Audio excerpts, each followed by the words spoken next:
Olha só, no mundo da eletrônica, tem umas coisas que parecem inofensivas, mas que separam o sucesso do desastre total. E essa linha é bem fininha. A gente vai falar de dois componentes, o diodo Zener e o diodo TVS.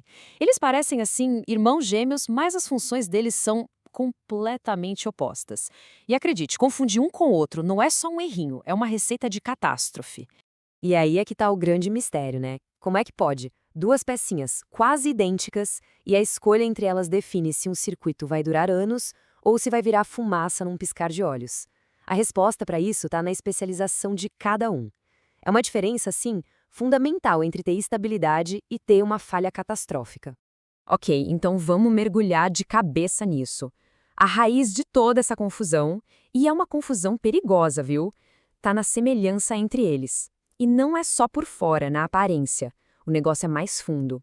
O próprio princípio de funcionamento deles é parecido. E isso, claro, torna a armadilha ainda mais fácil de cair. É só olhar para os símbolos de circuito.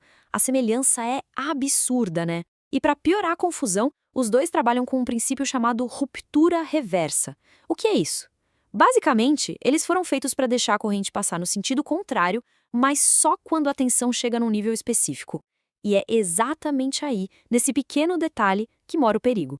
Então vamos lá, vamos apresentar o nosso primeiro competidor nesse duelo, o diodo Zener. E para a gente entender de verdade qual é a dele, a alma desse componente, vamos pensar nele como um atleta, mas um atleta bem específico.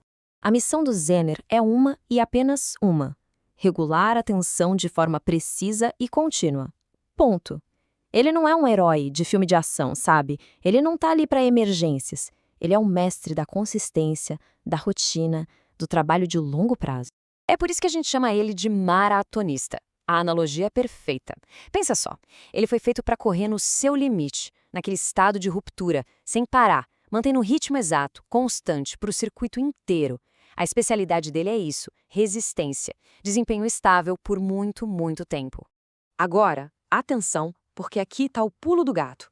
O que define um Zener é a tal da tensão Zener, UVZ. É como se fosse o propósito de vida dele, sabe? Ele existe para travar a tensão num valor específico e ponto final. A função dele é garantir que a tensão em um certo ponto do circuito fique cravada naquele valor, sem variar nadinha. Ele é o cara da ordem, da previsibilidade. Beleza. Agora, vira a chave completamente. Esquece o maratonista. Vamos conhecer o nosso segundo personagem, o diodo TVS. O nome completo dele já diz tudo: supressor de tensão transiente. A missão do TVS é o completo oposto da consistência do Zener.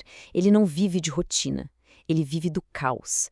Ele é um especialista em gerenciar crises, projetado para absorver pancadas, surtos de tensão repentinos e violentos, tipo uma descarga eletrostática, a famosa ISD. E aí a gente chega na analogia do guarda-costas, que é perfeita para ele. Pensa bem, 99% do tempo, o TVS está lá quieto, invisível, sem fazer absolutamente nada no circuito. Mas, no milissegundo em que uma ameaça, um pico de tensão aparece, ele simplesmente salta na frente. Ele reage com uma velocidade absurda para neutralizar o perigo. É pura ação. E o parâmetro-chave aqui é o outro. É a tensão de grampeamento, ou VCL. Isso não é uma tensão de operação contínua, não. É uma promessa, uma garantia de segurança. É como se o TVS dissesse para o circuito: olha, pode vir o que for, eu te garanto que a tensão jamais vai passar desse teto aqui. Ele não é um maestro que rege a orquestra, ele é uma muralha. Muito bem, personagens apresentados.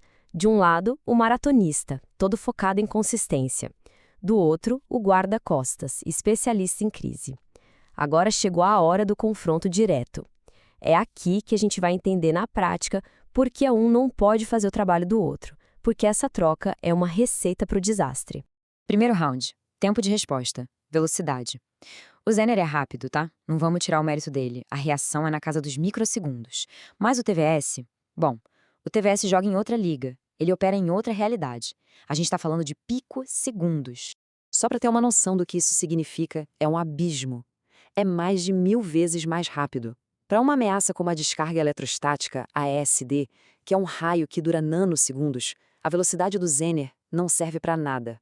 É inútil. É como se o maratonista nem tivesse tempo de amarrar o cadarço do tênis e o circuito já virou pó. A velocidade do guarda-costas não é luxo. É a única coisa que pode salvar o equipamento.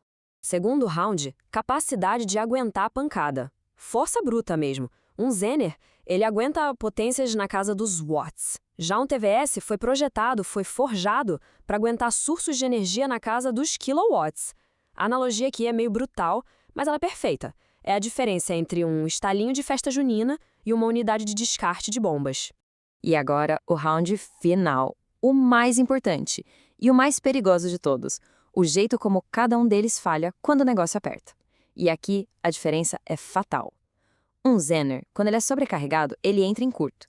Na prática, isso quer dizer que ele vira uma porta aberta para a sobretensão passar e destruir tudo que vem depois. Ele se torna o problema. O TVS, não. Ele foi feito para aguentar a pancada e se recuperar.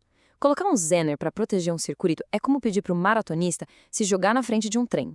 O resultado é sempre, sempre o desastre. Ok, acho que a diferença ficou bem clara, né? Mas e aí, na vida real? Na hora de fazer um projeto, como é que se decide qual usar? Para isso, a gente tem uma colinha, um guia rápido. É bem simples, na verdade. O objetivo é ter uma regulação de tensão precisa, estável, tipo numa fonte de alimentação. A escolha é o maratonista, é o Zener. Agora, o objetivo é proteger uma linha de dados rápida e sensível como uma porta USB contra descargas eletrostáticas. Aí tem que ser o guarda-costas, um TVS de baixa capacitância para ele não atrapalhar o sinal. E para proteger um equipamento industrial pesado contra surtos de energia, aí não tem nem o que pensar, é um TVS de alta potência. No final das contas, toda essa conversa, toda essa análise pode ser resumida em duas palavras. 2 verbos que definem a alma de cada um desses componentes. A missão do diodo Zener é uma só: controlar.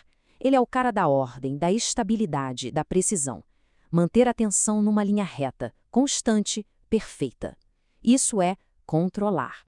Já a missão do diodo TVS é outra, é proteger.